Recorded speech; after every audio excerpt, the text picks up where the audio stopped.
Quilts mean different things to different cultures, and the Lone Star quilt is a treasured tradition among Native Americans. It's one of the most valued gifts of the Sioux people, often created for giveaways at graduations, basketball tournaments, naming ceremonies, marriages, and funerals.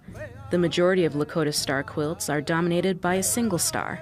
However, multiple and broken star patterns are not uncommon. A Lone Star quilt has 8 points. There are other stars that have 5, 6, and the Lone Star is a 45-degree angle star. And it'll always have 8 points. You can put as many colors in as you want in the points. Any kind of honoring, the star quilt is given to the person that they're honoring, and that's what they've always used the star quilt for. And years ago, they used buffalo hides as gifts, and then as the buffalo became extinct and there were no more hides, that was about the time the settlers came to this area, and the missionary women taught the Native Americans how to quilt. Susan Carey's family homesteaded in the Parmelee area in the early 1900s. They brought the skill of assembling a quilt to the area, but tied their quilts together rather than hand quilting them. The Native Americans would later teach the Careys the fine art of hand quilting a quilt and the importance of the Lone Star quilt. The Carey family wanted to give back to the community of Parmelee, so Susan's daughter, Cheryl Bartlett, started a quilting business that specializes in Lone Star quilts. Today, the company helps keep the tradition alive while providing job opportunities. And the Native people here kind of taught me how to quilt, because I knew the tying of the quilts, but I didn't really know the hand stitching. Mom usually had either tied or it was sewn. The stories that I hear of the people that helped raise us in this community is that every one of these patches represents someone. They don't really have a name on it, but it's someone.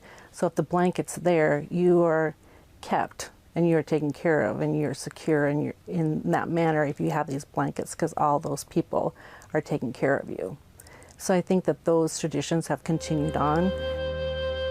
It's just not a quilt, it's just not a blanket. It's something that's meaningful to a celebration of some sort or a memorial that they are doing a year after year, and they feel like that this is something that they can always contribute back to their families and keep that culture in their communities as well.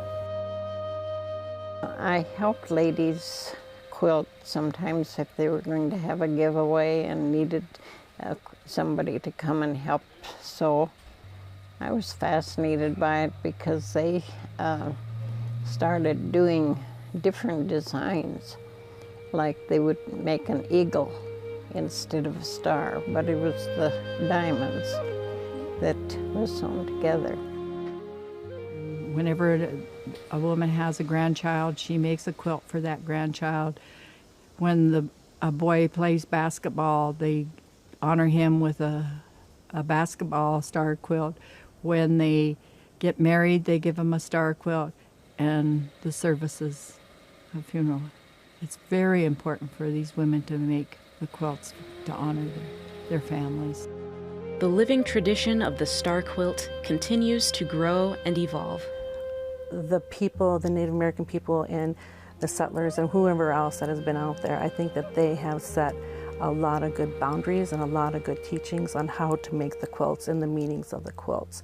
So I foresee that down the road in quilting in general, I feel that that's going to be a connection of families and cultures continually. I don't ever see that going away.